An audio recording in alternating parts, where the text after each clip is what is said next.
Good to have you on the program again today, and of course it still remains the economy today as always. And so what we still have will give you as usual. I've got my guests with whom I'll do the interviews. We also have the news, we have previews and reviews all put together on the program The Economy Today.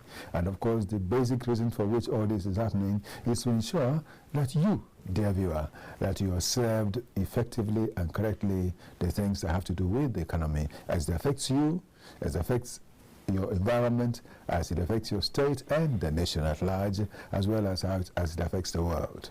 And so, Okechukwu here, and we'll go on to let you know that I have two guests on the program this day with whom we'll discuss the topic we have for today. And of course, the topic is a very special one, I must say, because of the fact that there are things that are happening that we need to talk about. Talking about Ponzi schemes in Nigeria and all over the world, but mainly in Nigeria as it affects us. Then the cyber security thing. We need to know, looking at this together, seeing how best it could be dealt with, so as to make sure that those people who have quests for quick money will be taught and helped so that they will stop getting involved in the things that will cause them problem. And some of the operators of these schemes are also being too powerful and too strong, too wild, that they are beginning to cause a lot of problem for Nigerians. And these are the ones that are operating the online loan schemes. And they are really creating so much of embarrassment for our people. And these are some of the things we want to talk about today. Do watch and be part of it. Right here with me in the studio, I have Daniel. Daniel is a business consultant. He does a lot about the things. He knows a lot about the things that have to do with these monetary matters. And he's also a specialist when it comes to estate management and all that. And so he's here with me today. Let's talk about it. Dan, good to have you on the program. Thank you. It's a pleasure to be here once again. All right. I also have, all the way from America, I have another guest that is a specialist in cyber security matters. And he is here with me via Zoom, and we'll talk, get to understand things that have to do with that. I'm talking about Dr. Dare Ogulano. In actual fact, he is Professor Dare Ogulano, but then of course, you know, people have become doctors and we say doctor, but then also he is a professor and he is a cybersecurity expert. He is joining us via Zoom. Prof, good to have you on the program today, one more time. It's my pleasure once again. Thank you very much. Thank you so much. Though I didn't hear that, I don't know whether it's from me or from the studio, so I want to be told in the studio that they can hear you, so that for me I didn't hear. What is it like in the studio? Studio? Yani, are we through to go? Okay, so Professor Dare will be talking about these things, and we have some questions there. But I will want to, before we start talking about our questions, I want to throw the matter open to them himself. And of course, Dan here with me in the studio. Let me begin with you, Prof. Let's talk about it. This thing that has to do with this Ponzi scheme thing, I mentioned that the fact that some people, especially those who are into the loan something, the loan business, they do a lot of things these days, and they're constituting a lot of nuisance for our people in Nigeria. What do you think about all this, please? Let's hear from you first. Thank you very much. And thank you for having me again. Yes, sir. To our viewer, my name is Oludare Ogunlana. I'm the founder of Open Security Research and Strategic Consulting, LLC, a cybersecurity and intelligence advisory firm headquartered here in Texas. I'm joining here, it's 4 a.m. here. Okay. And when we talk about Ponzi scheme and cybersecurity, the quest for quick money, that's our topic. We are really talking about the same human weakness that keep repeating itself, our desire for quick gain without understanding the hidden cause. And today, that weakness has gone digital. We have now moved from the old style Ponzi scheme that promise impossible returns, right, to new online lending platform that offer instant loan with just a few clicks. But behind those flashy offers are serious dangers And some of these lenders are not just collecting repayment, they are collecting people's dignity at every point in time.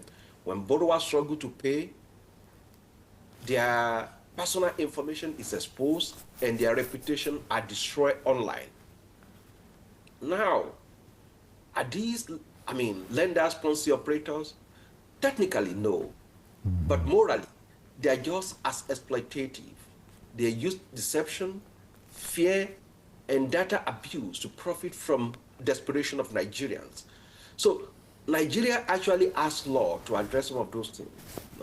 Looking at what you sent to me yesterday, the FCCPC, that new digital lending regulation, the Consumer Protection Act, the Data Protection Act of 2023. Yes, so all of them are there. Yes. But the problem is not the absence of laws, but the weaknesses of enforcement.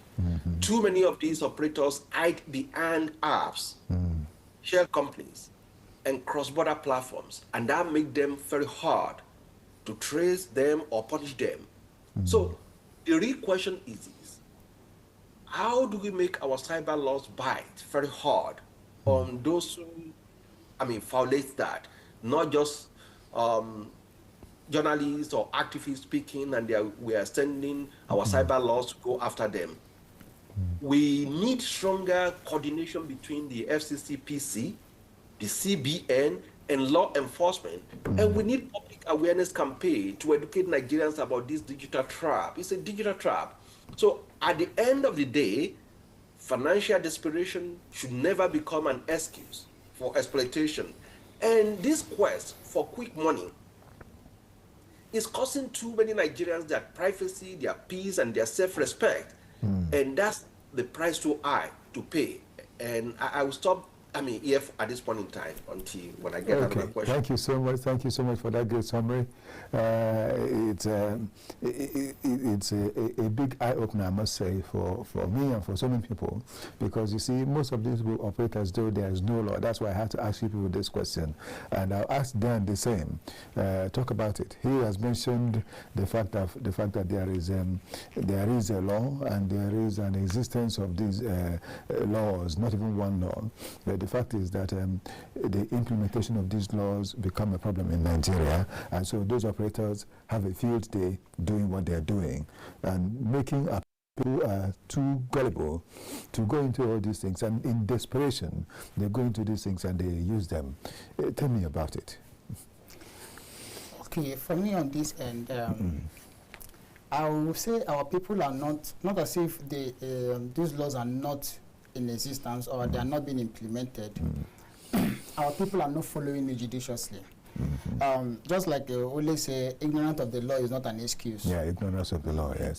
There are these laws that are existing, which should or are regulating the activities of these people, but our people are not taking advantage of it. So we feel, well, it don't happen. Hand over everything to the hands of the Lord, as we are always a religious nation. But in a situation where you are being, because I would see this as being duped, as being scammed. Yes. In a situation where you are being scammed, you trusted somebody with a certain amount of money for a business transaction, and the person did not deliver on his own end, it becomes a scam activity. It is left for the person who is a victim in this situation to go and approach the relevant security agencies to make plea of his case. It could be EFCC, it could be police. When you approach these agencies, they take it up. You might not really need to start looking for a lawyer, to pay a lawyer who will have to charge you to go to court and the rest. The police is there and the state is there to take over your plea and intervene for you and make sure that you recover your money. So that is my take on this issue. The laws are existing, but we are not taking advantage of the laws that are existing. Or we are too busy, or we are not too docile. We use the word. We are Nigerians. Most Nigerians are too docile. We don't see those things as, you say, that one don't go, and it's off the table. Honestly, it's really funny. You know, I keep laughing when you mention that because that's what people keep saying here. Honestly, it looks as though there are no problems, where there are so many problems all around them, and they carry it on like this. These, let me use the word, money lenders that are operating like Shylock in nature. They make their loan facilities so attractive, and they carry out these things, and people, just as Prof mentioned, they make it really attractive, as I mentioned earlier too. And then the people will now come in, and is it not gullibility in the first place? Anyway, it's not entirely gullibility. I want to say that desperation has led our people into these things. But what can we do? What do you, Prof, what do you say to these people, our people who are watching this program today? What do you tell them? That is to say, what, if in case someone falls into this kind of situation, what is the best thing one can do? Dan here has mentioned that inability to call to order, by going to EFCC and all these other places to talk about the thing is a major thing that is making it happen. But apart from that, you see, our people are afraid of such things. If you go to EFCC to report this sort of thing, they will even leave the matter you're talking about and start asking you how and other things that you don't know how to answer. So people are afraid. Well, some people don't even like to go to the police station because if you get there, the questions they will ask you will be so far away from what you came to report, and as though they are bringing other matters to make things more difficult for you that has already have a difficulty. So how do we do this? How can these things come in such a way that it will be easy for our people to make their reports and to ensure that they get justice, if you like, or at least treated like human beings, not like animals, the way these lenders are treating our people today? Well, thank you once again. And let me make something very clear here. Mr. Izenwa, just probably what he's trying to say, if I get him correctly, he said people are not taking the advantage of those laws.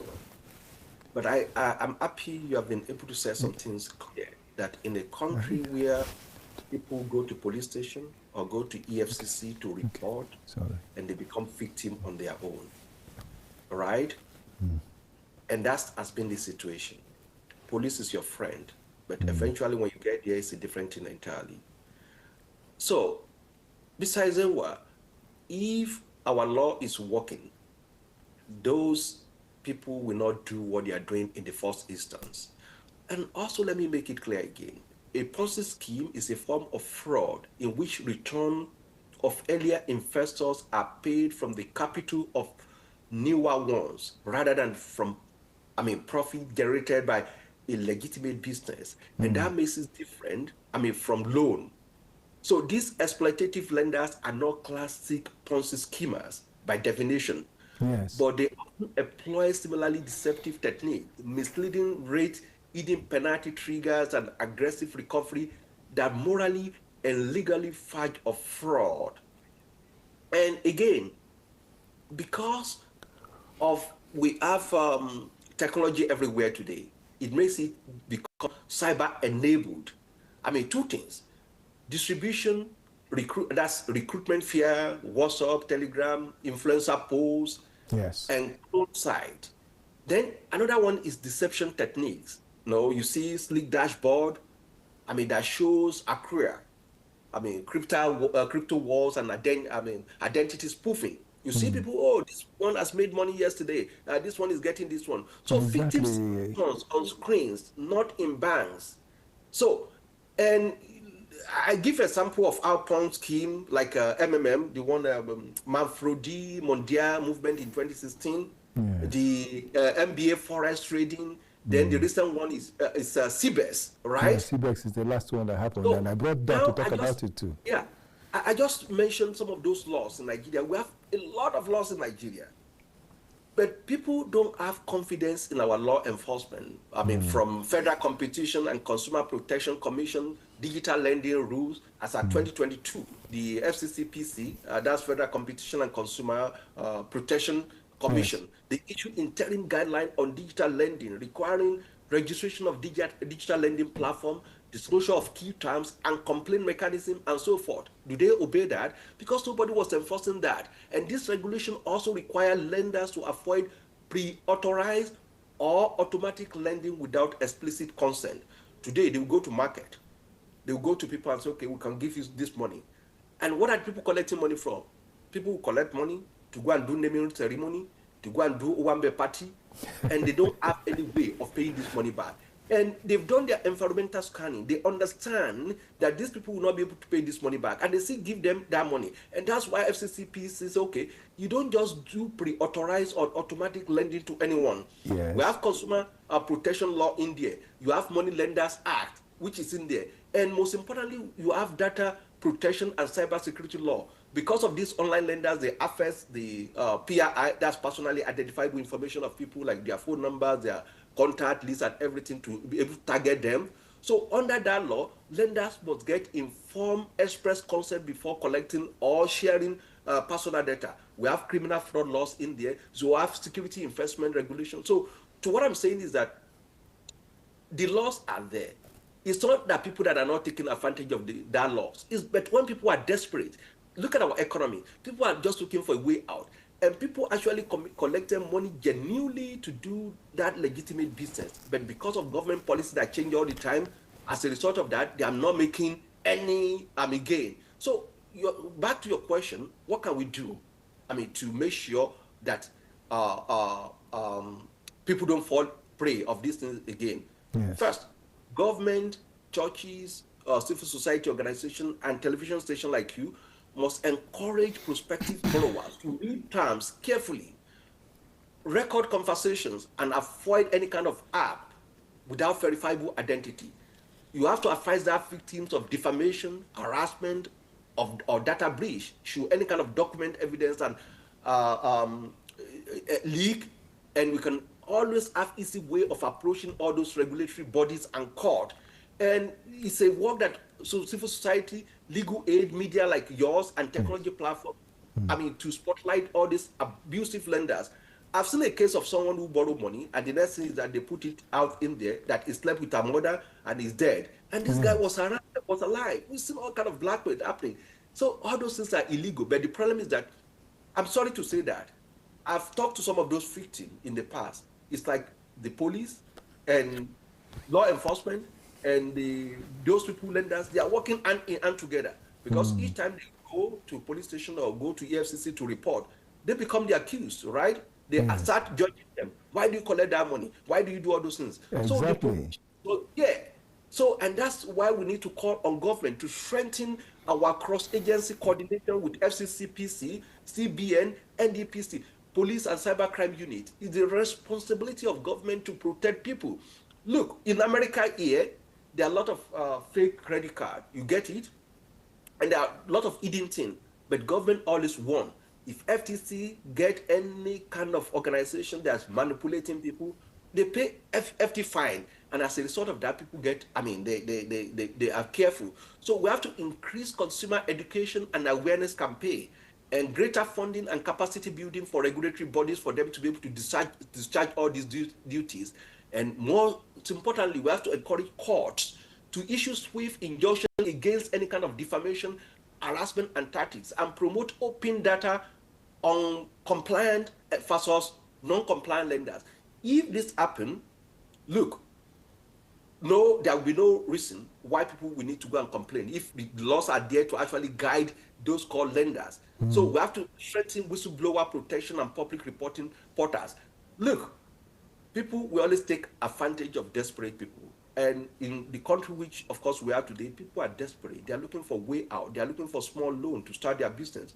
And in a country where we're not disciplined, where we do Owambe party, everything, people want to collect money for funeral, they want to collect money for all these kind of things. And at the end of the day, they will not be able to pay. But the key things is clear. Don't give money to people without collateral. Why are they giving money to them? Thank you so much. Thank you so much, Prof. We'll still return to you. Let me ask Dan again. Dan, he mentioned the fact that these operations is because of the fact that people are desperate, number one. But apart from that, they know that the laws are weak, and so they use these things to confuse our people. Please, is there a way you can advise our people so that they will really know what to do about this? Okay, from my own end here, I will object on the fact that the law is weak. Laws are not weak. Our laws are very strong.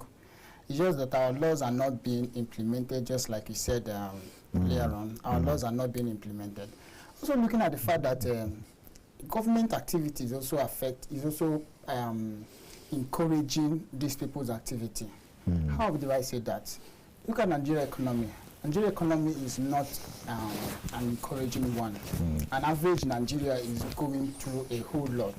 Now, when you see an opportunity where either a Ponzi scheme or a loan shark to come and borrow a certain amount of money, and you are paying so percentage, and sometimes what they used to do is that they will tell you borrow 12,000 or 5 or 10,000 or 20,000, and you pay in 2 months. Yes. In that 2 months, if you are not very careful, the interest is something crazy. Yeah, and they will tell you first of all from that thing they're saying that is 50 naira, 100 naira, 200 naira interest, which is not true. And as you are going, the interest is climbing up. Yes. So I would say our laws are not weak. Like I said before, we are not taking advantage of our laws. Okay. If you look at the Cybercrime Act, Cybercrime Act 2024, you will see that Nigerians how many Nigerians even know that the Cybercrime Act, which was 2015, have been repealed and amended to 2024, and then there are new amendments and new issues that have been raised there that can attend to their own issues and when they are going through certain things. How many Nigerians? A whole lot of Nigerians. The white man will say, if you want to hide something from a black man, he said, put it in black and white, and then the black man will not be able to read it. I was advising somebody who posted something on a WhatsApp group. I say, if you know the current Cybercrime Act, you will not post this thing. Sort of thing you're posting. So I will encourage you to delete it. So coming back to Ponzi scheme, now the economy is not helping the people. Now, this set of people cannot go to either a US, a Canada, UK, or even Morocco here to run that kind of business, because they know that the people don't need it. Yes. You can't come to me and give me 10,000 when I have either 100,000 or 200,000, 1 million in my account. I will be asking myself, what do I need it for? So I don't need it. The environment is conducive. Yes. I can do my business and I am well fed, so I wouldn't need that. So in my own case, I would encourage the government to come up with programs and the incentives that will cushion the effect of the hardship Nigerians are going through. Secondly, again, these people are not visible. These people are existing. If the government wants to track them, the government can track them. If the government wants to stop them, the government can stop them. It is high time the government either control or stop the activities of these people. Because they take advantage of our situation, and advantage of that situation, they are making nonsense of the humanity or the personality of Nigerians as a whole, and is affecting the country. I always see when I see some government officials say, stop demarketing Nigeria. These activities actually demarketing Nigeria. Yes, the activity is actually demarketing Nigeria. And some of these people, the way they bring in this money, we'll even term this money as money laundering. We can term it as money laundering, and we'll push it to money laundering act. Because some of this money are not being, is not being deposited in the bank. A friend of mine have built an app where you can do a payment gateway. So they can develop an app, build a payment gateway where the money don't even need to pass through the bank. And if you check very well, how have they been sending the money to people? I need, if once you log into their app, you need social amount. You make requests and they send you the money, but you don't even see a transaction history where this money is coming from either a First Bank or UBA Bank or GT Bank. You will not see those transaction histories. And then when you are paying back, funny enough, you might not also see a bank a registered bank, yes, where the money you are paying back the loan back to. Okay. So issues like that are things that institutions, the government also need to strengthen institutions on their own. Just as Prof said too. Yes. They need to strengthen the institutions. On their own. Institutions on their own can go after these people. I don't need to report them. The activities are well known. One Honorable Alabi, I think is either Oyo State or so. By the time he complained on his Twitter handle, that he got a text message, and one of your friend or one of your relation borrowed money from us, yes, come and pay back. And obviously it could be maybe one of his constituents who happens to have his number. Yes. And then because they already have access to yes, your contacts. Yes, they take hold of all the contacts a fellow has in the phone. If you check, when you are filling their forms, okay, you will see there are other requirements you need to say okay to, which include location, which include access to your contacts. And then because you are desperate, you need this money, you don't care, you don't even know what they're going to do with your contact. You just say okay. So you've given them access to all your contacts. Everybody's number you have saved. Yes, they have access to that. And that's data theft. It is. It's data theft. So under Cyber Crime Act is a serious offense, having access to somebody's contact and then using that information. They have access to your BVN that gives them a whole lot about you. They have access to your NIM that gives you details about you. Those are very, very wrong. Even a bank cannot even give out your information. Then those people know that they are not being controlled. There is no institution that is controlling them. There's no institution they are reporting to. Yes. There's no institution they are even making their financial statements to. Yes. Which is seeing their financial books to say, okay, this is what you were able to, this is from this month to this month, closing time to opening time, what and what. Nobody does that to them. So they behave anyhow. And some of them don't even have office in Nigeria. That's the painful thing. Some of them don't have office even in Africa. All they need is just that app. And they go crazy. It's very pathetic. It's so painful. Like there was one, just as you said about your friend, they sent to me. In fact, they've sent me this thing about 3 different people. And in fact, the last one was so painful. I wish if I had remembered, I would have looked for it because I decided not to delete that one. I said the day I'll talk about this thing on the TV, I want to use it. They sent me a message and told me that the person I know very well is a criminal. That the person I know very well is so many negative things they said, just because the fellow took a little amount of money from them. A relation of mine had that same experience. They first called me, I picked the call, and the lady was saying, so person took so amount of money, and we are going to do this, we are going to do the other one. I warned her not to call my line again. Okay. I said, did I borrow the money from you? Was I there? Am I a guarantor to the transaction? Don't call me again. She still went back to send me a WhatsApp message. It was then, I think this is where Nigerians need to stand up for themselves. Yes. I told her, one more message from you, I will take it up to you in law. I will track I will make a official report and your locations, everything will be tracked. Thank God you are using a Nigerian number. Everything you have to explain how you got my number, how you're able to have access to that person's contact to be writing this rubbish. That was the last time they started contacting me. So I will say, let's help ourselves. When situations like this happen, when you also return back their threats back to them, they have to leave the person alone. I've seen a situation where they posted somebody's picture and say the person has HIV. And it's very crazy. If somebody is owing you how much? 10,000, 20,000, 50,000, and then you are soiling the person's image. It is a crime against humanity. To me, I would say it that way. That's what it is. That's what it is, Dan. That's what it is. Thank you so much.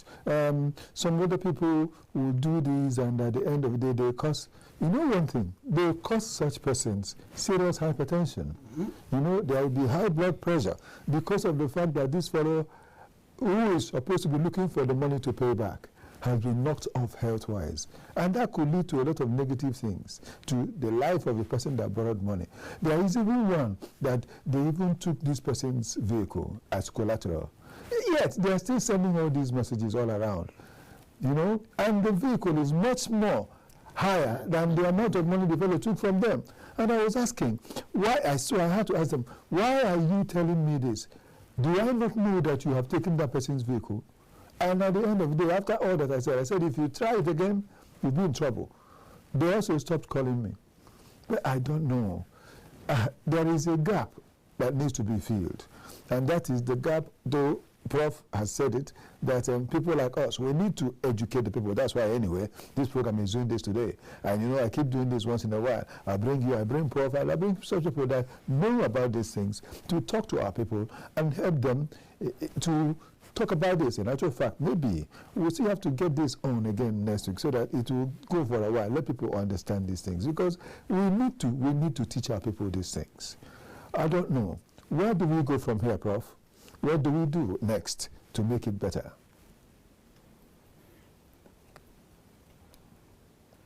Yeah. Okay.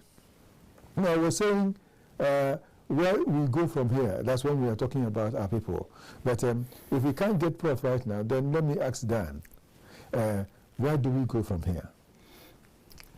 Okay, as for me, where we will go from here, it is, one, a responsibility. We have two key people that will play a key role in ensuring that we will have a lasting solution to this issue. One, the government, the government institution, and then the people.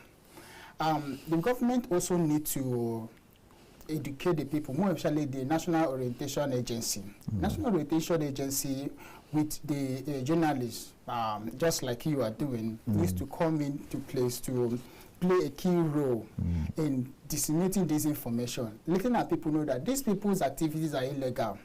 One, they are not registered with CPN, they are not under SEC, they are not even licensed with NDIC. So those regulatory agencies, they are not with them. So why are they operating? So when government also make probably better the economy as well, it will also reduce their activity. Because with a better economy, those people stop existing. Then the security agency as well also need to come in here. I believe both the EFCC and the police, because there's a unit in the police where they track all these loan apps and all these unauthorized activities of people trying to exploit the situation Nigerians are going through. Yes. We need to track them, and Interpol also need to come in here and track them, and let's put an end to this. If you want to borrow money, OPE is doing borrow money. I also know that Fair Money is doing it, and they are all registered. Yes. You know that they are OPE. I'm not trying to advertise for them, but their OPE and their Fair Money in quotes will not go to this extent to start giving out somebody's information, use access to those informations to start threatening and then start blackmailing a person. I know those organizations being registered, operating, and understanding the existence of the law that is guiding the activity will not go to this extent. No, just a minute, lest I forget. Someone also said recently that he found out that the major operator or the owner of OPE is not in Nigeria. So would that by any means affect what goes on there? Since it's already registered in some of these places you mentioned. No, their OPE is a Nigerian. I don't know whether since he's registered with Nigeria. Yes, for example, it doesn't matter. Facebook is not operating. Facebook headquarters is not in Nigeria. Yes. But Facebook have registered with Nigerian government. Yes. And that makes them to pay tax. Okay. And now a tax-paying organization will not go to this extent to start doing, getting themselves in the illegal activity that is against the existing law of a nation. Yes, where they operate. Where they operate. So their OPE cannot go to this extent to start getting themselves into a mess like this, because they know they will face sanctions by CBN. They will also face sanctions by other relevant authorities that is guiding and overseeing their activities. Okay. So those institutions are well behaved to me to an extent. Yes. Okay, thank you so much. We have Prof back here, so let's just ask him again. Dan has just talked about the fact that, because I asked, what is the way forward? What can we do so as to make sure that this thing is effectively nipped? No longer in the bud, because it's grown beyond the bud. It's already a full-grown tree. But what do we do to ensure that it goes no further? Rather, it will start coming down. That is the question I asked. And Dan has done justice to that, but I also want to ask you, you are in America, and so I know that over there, such a thing can't happen because of the laws and rules and strict compliance, and whoever that fails to comply will be in trouble. And Prof, you know how it happens here in the country. It's part of it that you are outside there because you come in and go back. There are things that this nation can do. Please, stress it again. But this time, mainly on the part of our people, advise them on what to do effectively before you now sum it up with what the government can do again, and we'll start concluding. Thank you once again. Don't let us think all those things cannot happen in the U.S. It happens everywhere. Okay. It happens everywhere. It happens, yeah? Fraud, yes, it happens everywhere. Okay. So no country is immune. Yes. To those people. In fact, they take advantage of law, and that's what I was trying to let them understand. That the law, not only in Nigeria, there are weaknesses in our law, right? He just spoke. All what he just mentioned are those weaknesses in our law. Just like in the United States. So we always do cash up. The legal framework is not absent, they are there, but it is what we call work in progress, right? Yes. Talk about all those apps that are not located in Nigeria, right? In GDPR balance and in Nigeria data protection law, we have what we call processor and data coordinator, right? Okay. So, and information processor and coordinator. So it means most of those applications also, they are not working alone. They are processing data on behalf of data controller, which of course is going to be banks where they're sending money to. And that makes those banks controller to be liable for anything being done with those apps, right? So some of those weaknesses, complaint and redress are not there. How many people understand where they need to go and report if anything happens to them? So we do regulatory cash up. So lawmakers and regulators often trade technology. New schemes of recovery tactics emerge faster than regulations. We've seen different kind of technology. You just talk about OPay, that the headquarters is somewhere. The fact that they are paying tax doesn't make them, will not make them not. On several occasions, the Facebook is being fined in the EU, even in Nigeria. They've been fined as well. Yes, they've been fined in Nigeria our data. So the fact that they are paying, so there's always ambiguity and overlapping mandate when it comes to all those things. You don't even know where to report to, CBN, FCC, PC. You don't even know who's doing what. So all those regulatory frameworks are there, but they are cash up. So why are they free to operate in Nigeria? And this is what we need to do. So we have to understand that regulatory lag versus fintech innovation. Because the speed at which we see all those app development are going now, like example he mentioned, so it could be very difficult. Some of those loopholes are there that we have not been put in our legal framework to be able to quickly deal with them. We've seen opacity of ownership and location, like he rightly mentioned. Many lenders are domiciled offshore or hide their operating base, making them elusive. But whereas they have agents in Nigeria who will be harassing people, who will be doing all those things. And when it happens to trace the real owner, it's always very difficult, right? It makes enforcement difficult. So again, I've talked about the weak awareness. High demand for credit, financial inclusion gap. I will agree with Dan that with the situation we are in Nigeria now, government should do something. I commend them for the issue of student loan, which of course they are giving to people. That reduce the kind of pressure of those who want to buy books so they can get free loan from government. So, and they are not to pay.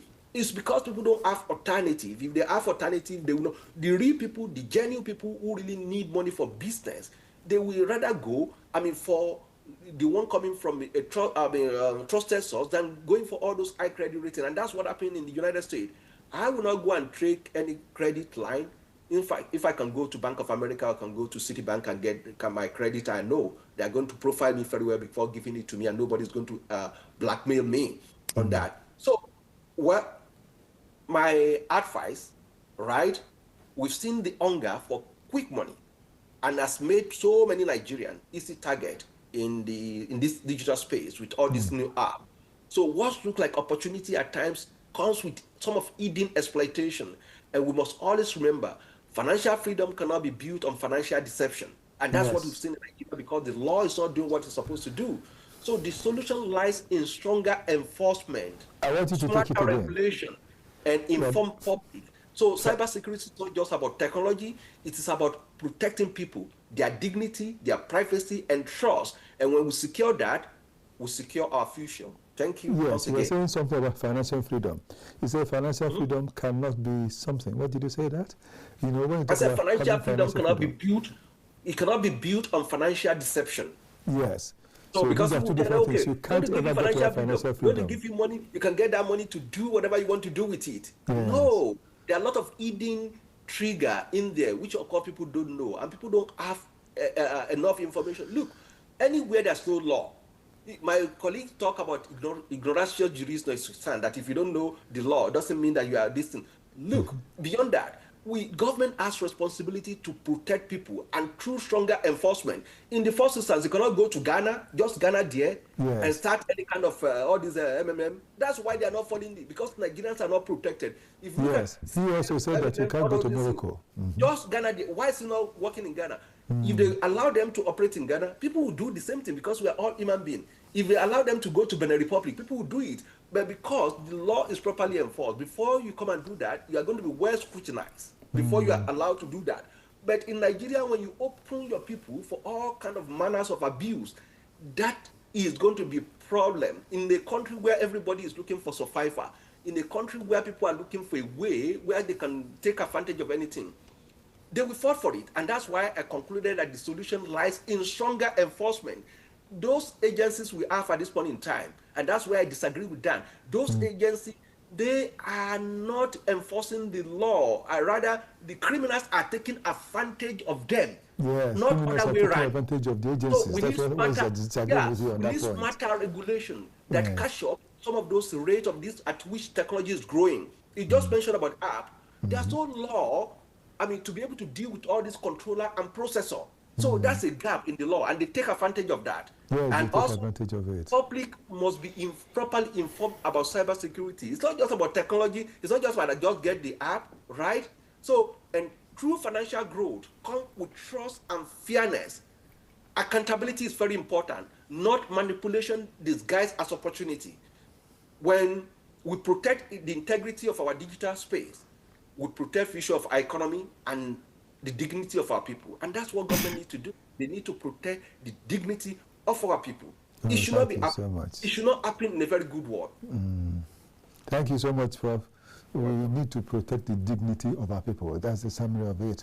That in spite of all of this, whatever happens, if we do not protect the dignity of our people, we will still be losing out. Because of the fact that the laws against these things in Ghana are high, they run away from Ghana, but if the laws are the way they are here, people will still come in.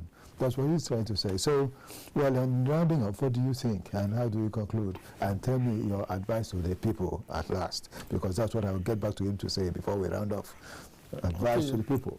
I think I heard what the Prof said, the people who are perpetrating this crime are also part of the institution or have infiltrated the institution to weaken the institution.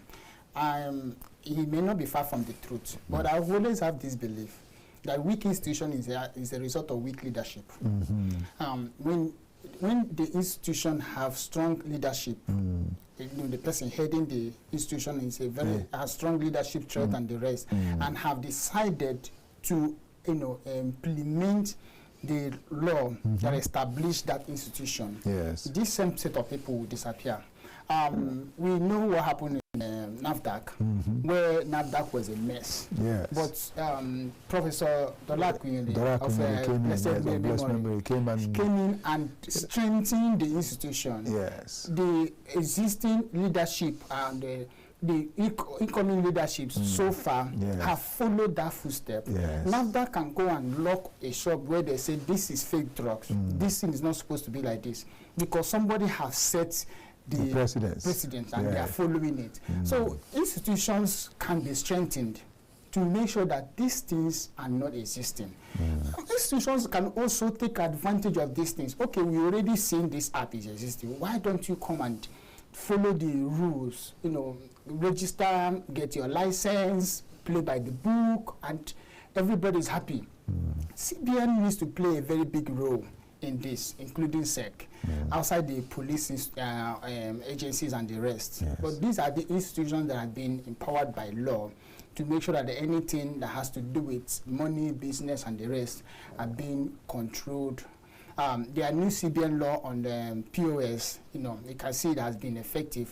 At the long run, we'll be able to control, you know, these are kidnapping, ransom paying, and terrorism and the rest. Because you know that if you have a POS in Abuja, the POS cannot be used anywhere else outside Abuja. In fact, it's even possible sell within that vicinity. Yes, you can't move out of that vicinity. In Katampe extension, you can't take it to Asokoro. Or Gariki. So that is that regulation will now help to reduce this kidnapping money ransom.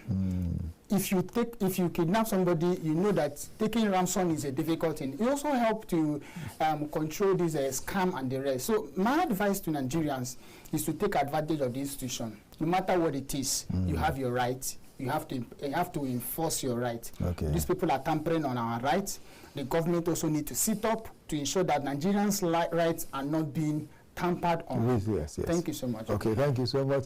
They should not tamper with the right that belongs to all of us. Everyone has got his own. You must be careful to do it. That's how we conclude with Dan. And finally, let me just get it briefly from Prof. In just a minute.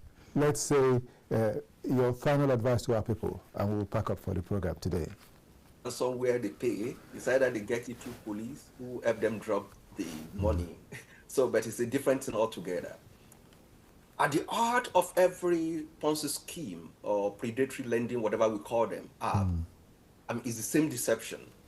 The promise of quick wealth without responsibility or transparency is always there. And technology should empower, not to exploit people. Yes. Again, quick money culture plus social media megaphones equals repeat national harm. And we cannot normalize try your luck with this saving, with life saving of people, right? With sharper citizen hygiene, faster regulatory flags, and joint EFCC, SEC, industry foresight, FCCP, we can break this cycle and protect families, protect churches, and small businesses. So, and that's what we stand ready, to help for. Government should continue henceforth to quickly publish all these, the list of all those Ponzi schemes or lenders. So, do not invest lease. Rapid access freeze protocol must be in place, and joint operation between all these agencies that are, in there is very important. Mandatory influencer disclosure. We've seen all these influencers on social media promoting all this investment and all those things. It's very important. They must disclose what they are doing. And again, curriculum insight.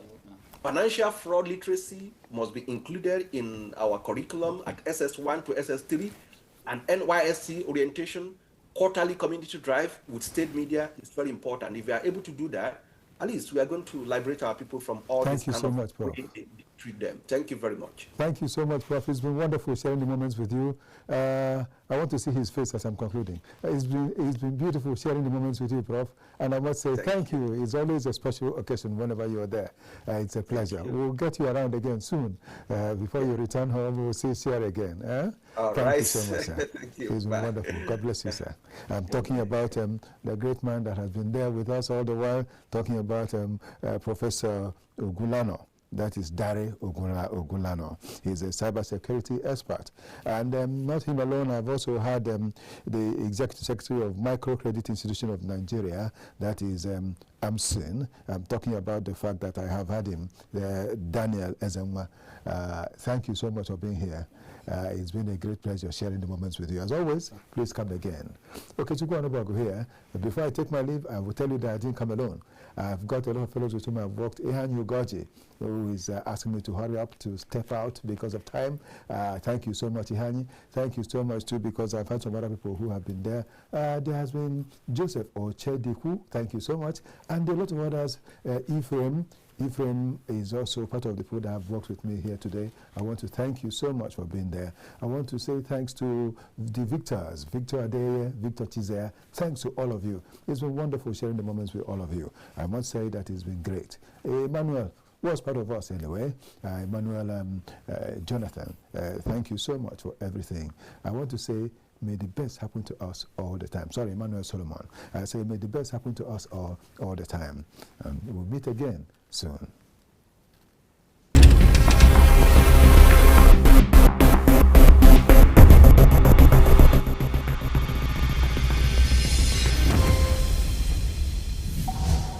In the beginning, God created a beautiful world. 3, 2, 1. Action. And that's why at KAFTAN Television,